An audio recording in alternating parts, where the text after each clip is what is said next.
নির্মমভাবে সঙ্গে আমরা জুলাই যোদ্ধাদেরও নির্মমভাবে সঙ্গে আমরা জুলাইও চুপি।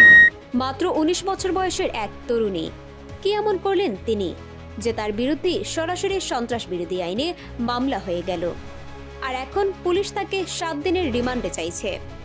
ঘটনাটি রাজশাহীর এই তরুণীর নাম শেখ মিফতা ফাইজা। চলুন জেনে নেই কি ছিল সেই ঘটনা যা পুরো দেশকে নাড়িয়ে দিয়েছে। ঘটনার সূত্রপাত একটি ফেসবুক ভিডিওকে কেন্দ্র করে। সম্প্রতি ফাইজা রাজশাহীর সিএনবি মোড়ে থাকা জুলাই স্মৃতিস্তম্ভের সামনে দাঁড়ান। সেখানে তিনি জুলাই আন্দোলন এবং জুলাই যোদ্ধাদের নিয়ে অত্যন্ত কটূক্তিমূলক এবং অশ্রাব্য ভাষায় গালিগালাজ করে একটি ভিডিও ধারণ করেন।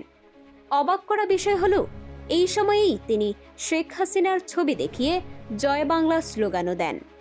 সেই ভিডিও ফেসবুকে পোস্ট করার সাথে সাথেই তা ঝড়ের বেগে ভাইরাল হয়ে যায় এবং ব্যাপক বিতর্কের জন্ম দেয়।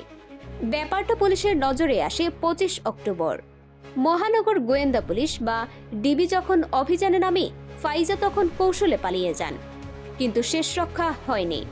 সোমবার রাতে গোয়েন্দা পুলিশ ও কাকনহাট ফাঁড়ির একটি দল গোদাগাড়ের পাকড়ি গোয়ালপাড়া এলাকা থেকে তাকে গ্রেপ্তার করে।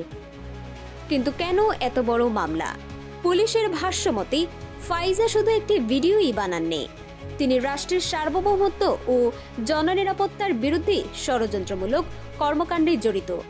পুলিশ জানাচ্ছে তিনি নিষিদ্ধ ঘোষিত বাংলাদেশ ছাত্রলীগের একজন সক্রিয় কর্মী এবং প্রাথমিক জিজ্ঞাসাবাদে তিনি নিজেও তা স্বীকার করেছেন।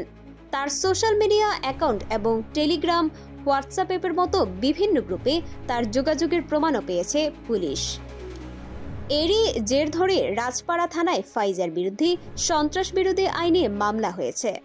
তাকে আদালতে তুলে ৭ দিনের রিমান্ড আবেদন করা হয়েছে। একটি ফেসবুক ভিডিও, রাজনৈতিক স্লোগান এবং একজন তরুণীর গ্রেপ্তার, এই ঘটনা এখন কোন দিকে মোড় নেয় সেটাই দেখার বিষয়। মত প্রকাশের স্বাধীনতা আর রাষ্ট্রের বিরুদ্ধে ষড়যন্ত্রের অভিযোগের এই সূক্ষ্ম রেখার মাঝখানে দাঁড়িয়ে থাকা এই ঘটনাটি নিয়ে আপনার কি মতামত কমেন্টে জানাতে পারেন। এই ধরনের গুরুত্বপূর্ণ আপডেট পেতে আমাদের সঙ্গে থাকুন। বিজিএন টিভি 24 সংবাদ, যেখানে বিশ্বস্ততা সেখানে।